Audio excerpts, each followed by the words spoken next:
God, can you believe these corporations trying to pretend like global warming is the consumer's fault, like they're not the ones responsible for 70% of fossil fuels?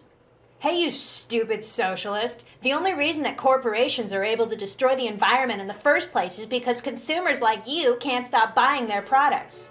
Well, who else are we supposed to buy from after you greedy capitalists destroyed all of the competition?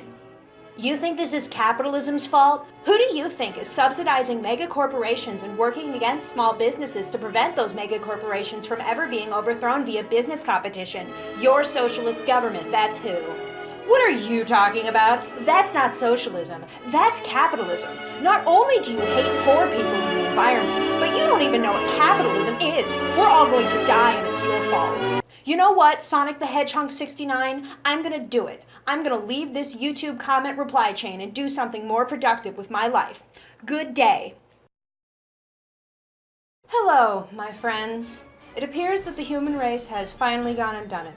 We now have enough information available to the public that people can shape their own individual realities. Enabled by Mark Zuckerberg, the amoral machine that was once the journalism industry, and inherent human laziness, all perpetuating each other in an endless cycle of beauty.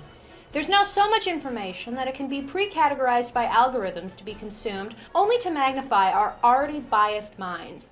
The severity of the problems with our environment, how to fix them, and who to trust are all questions that have been affected by this information apocalypse.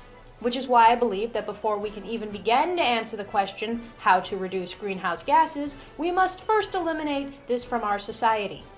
Unfortunately, this problem is so deeply ingrained into the fabric of our current culture and systems of political order that we now have to do what I believe we need to do to fix any problem. We must remember that we have 50 states in this stupid country for a reason. The plan is actually quite ludicrous. Abolish the federal government and separate the United States along the lines it has already been separated by. Instead of having one central government, we will have 50 small governments. Because of the fact that spread across our country are different pockets of ideologies, each of these state governments should naturally develop differently. One may be more communist and another more capitalist. Some states may choose to live under constitutional law, while others may choose to do away with official regulations entirely. The only prerequisites each state should follow are 1. Value the scientific method. 2. If we want to fix problems, we must accept the notion that we may be wrong about how to fix them. Life will always be more nuanced than we're capable of understanding. 3. Although we may and should have our own ideologies regarding how to fix problems, the problems themselves should take priority over the emotional attachments we make to our proposed solutions. 4. States have the power to give conditions to or even completely ban specific corporations from said state. There is no 5, but this list may be democratically added to via popular vote. After the creation of each state government, it should be made public record how it works.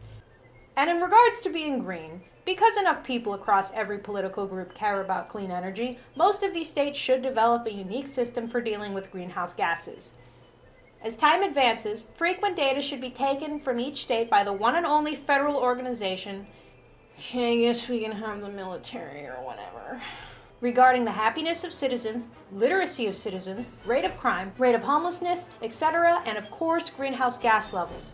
This data should be analyzed by data specialists to conclude which state or which system of government is most efficient at what thing. This data should also be made available to the public, both raw and simplified for mainstream consumption.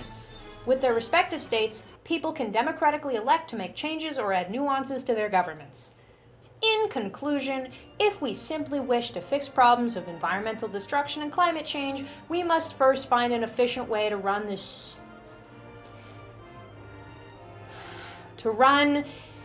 country. Perhaps after a few generations, we will all agree on one singular way to govern the United States and return to federalism. Or perhaps we will continue as separate entities. Either way, all the experimentation we will inevitably partake in reducing greenhouse gases, pollution, and climate change should be beneficial.